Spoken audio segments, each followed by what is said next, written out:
Look, ito yung mga pinapatuyo natin na mga alo, no? May sumusuloy po dun sa kanyang pinaka nutrients na pumapasok dun sa pinaka top cut niya.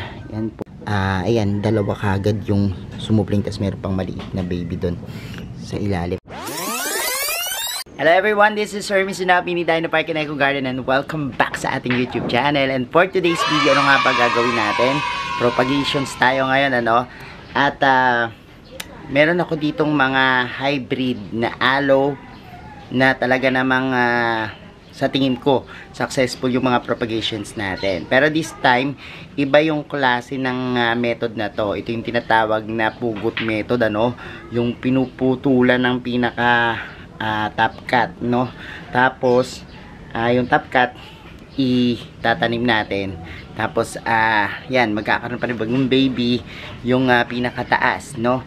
Malalaman nyo yan, papakita ko yung sinasabi ko sa ating pagbalik. Kaya ready na kayo mga ka-MDP? Tutok lang po.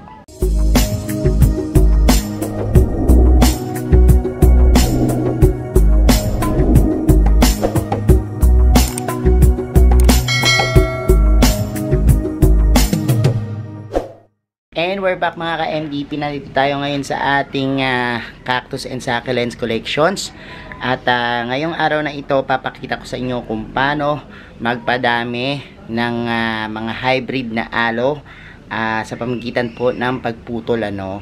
At pakita ko rin yung mga sample natin dito. Tara, samahan nyo ako. And eto na nga po yung aking mga collections, ano. Actually, iba-iba ito na mga hybrid, ano. Pakita ko lang po sa inyo yung mga recently na pinugutan natin. Ito, actually hindi nyo mahalata na pinugutan to, no? Itong hybrid na aloe na to, kasi tingnan nyo, may sumusuloy po dun sa kanyang pinaka cut, ano? Katulad po nung isa na to, may sumuloy na. And this one pa, meron na rin. Yan. Usually ang nakikita natin pag may sumusuloy dun sa pinaka pinagputulan, marami, no? Pero this one kasing variety na to, tingnan nyo. Oh, parang hindi halata kapag pinugot, ano. So, pinutulan ko po yan. Tapos this one, ito yung wala pang tumutubo. Actually, sanay tayo dun sa mga, yan, katulad nito, merong mga babies. Hiniwalay natin sila sa kanilang mga roots, ano, yung mga bagong suloy. Tapos yung mga bagong tubo, no? And pero ngayon ito pinutol natin yan. Meron tayong ilang dito na mga sinaksak, ano, pero pakita ko rin sa inyo dahil nakandito yung ating yan, mga pinagputulan. This one, kita nyo to. Look, ito yung mga pinapatuyo natin na mga aloe, no? Meron tayo, ayan, ito, katulad nito, ito yung kinat natin. Tapos, ang gagawin natin, ang gawa natin is, patutuyuin muna natin to hanggang magkaalus, ano, o parang matuyo yung pinaka stem niya, no, na pinagputulan. Kasi, once na nilubog kaagad natin yan, ang chance po nung propagations is, medyo nagkakaroon ng problema sa pagkabulok nung pinaka pinagputulan, kasi sugat yun, no? Pwede nyo lagyan ng mga kung ano-ano, katulad ng mga pampatuyo, dietane, yan, anti-fungus, cinnamon. Pero ako, ang ginagawa ko, putol na lang, tas matagal na panahon. Ito nga almost 2 weeks ata ang inabot, no? At gagawin natin ngayon is tatanim natin to, yung pinutol natin, ano, na top cut. Ito na yung magiging top cut. Tapos yung pinagputulan yan, tutubuan, ano. So, lagay na natin dito yan. Yan. Ang gamitin nyo na potting media is yung fast draining, no, katulad nito. Meron kaming MDP soil mix na ginagamit, o kung kayo gusto nyo maghalo lang ng sarili nyong potting mix, pwede naman, no. At maganda yung kalalabasan ng pag nag-ugat to, no, kasi another plants na naman yung inyong ma-develop, ano. Pakita ko rin sa inyo to.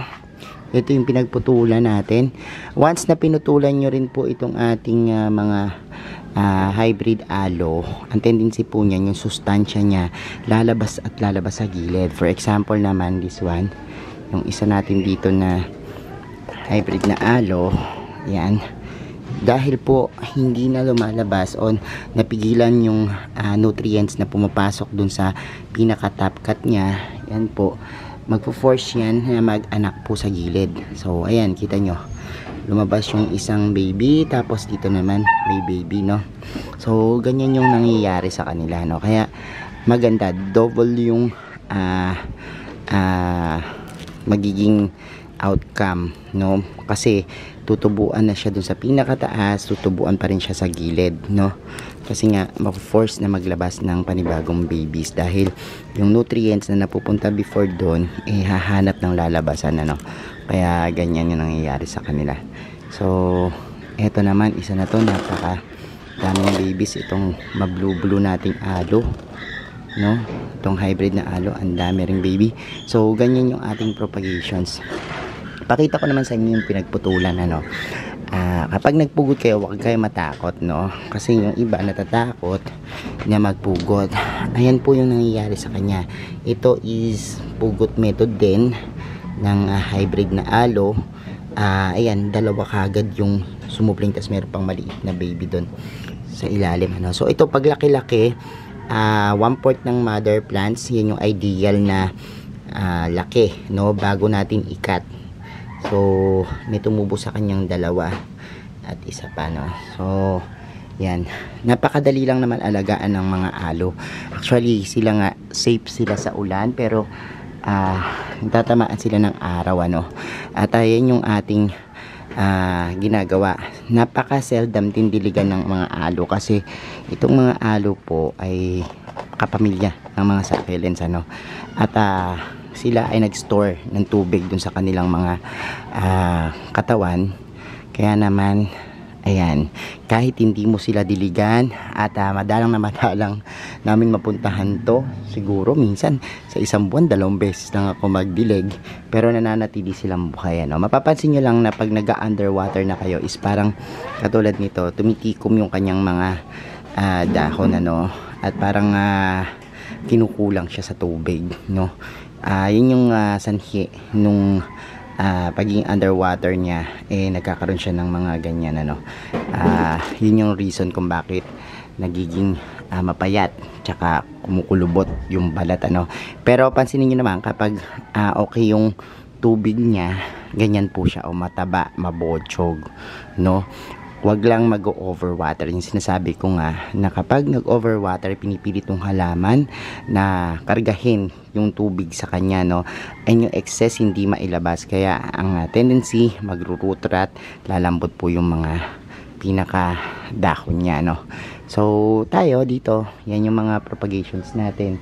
And kapag nag-cut tayo, tinatanim natin yung mga cutting siguro after a week, minsan 2 weeks. Pero kung gusto nyo nang mabilisan, pwede naman po overnight lang, basta matuyo na yung pinaka sugat niya, no. Wala naman doon problema. Kaya lang tayo minsan yung oras natin medyo madalang at medyo busy tayo, kaya minsan ang nangyayari po, yan, hinahayaan muna natin siya ng ilang linggo, no. Pero sabi ko nga sa inyo, napakaganda mag-alaga ng mga aloe, kasi ang ganda ng benepisyo po ng mga aloe, no. Isa po sa mga halaman na malakas magbuga ng oxygens, no. Meron nga po tayong mga hybrid na aloe vera na pwedeng nyo pong ilagay yan sa tabi ng bintana nyo, sa kwarto, no. May mga nagpapasok dyan dahil maganda po yung flow ng oxygen, ano, kapag meron po kayo nitong mga aloe, no. At yan, maganda rin sa mata and madaling alagaan, no, sa mga beginners na namumroblema sa mga alagaang halaman. Kung gusto nyo po ng ganitong plants, yan, pwede po kayong mag-alaga ng ganyan. Maganda rin po yan. Isa sa mga hard na halaman na mahirap mapatay yung mga aloe, no.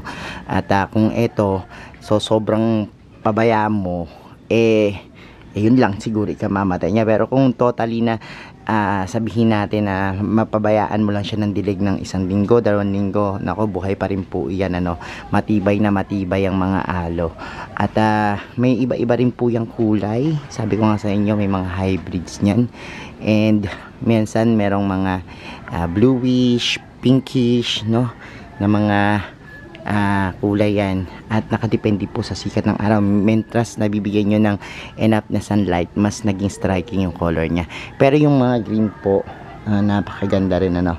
Actually meron din po ako dito mga aloe na variegated, yung variegated na aloe vera naman yan, pwede rin po yan, pugot method, ano, putulin sa pinaka sa kanya. Pero usually po kasi ang ginagawa ko para din sa ating mabilis na pagproseso, yung mga suloy naman po katulad niya, no, mabilis kasing sumuloy po yung ating mga aloe vera, no.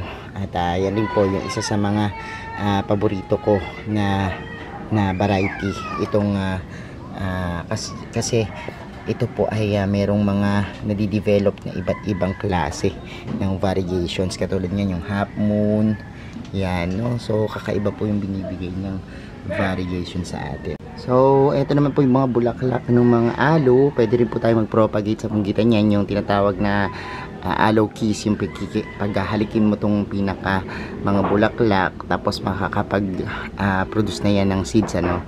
Pero usually sa akin hindi nag-pollinate, no, madalas. Pero ang mas marami kong ginagawang pagpapadami is yung sa suloy at saka yung pagbibeheading o yung pagpugot sa kanila, no. So yan po yung ating mga aloe na talaga namang naparami natin sa pagitan ng mga iba't ibang method na yan. So ayan mga ka-MVP, napanood nyo na yung ating video at nakita nyo na kung paano natin i-propagate yung mga aloe natin, ano.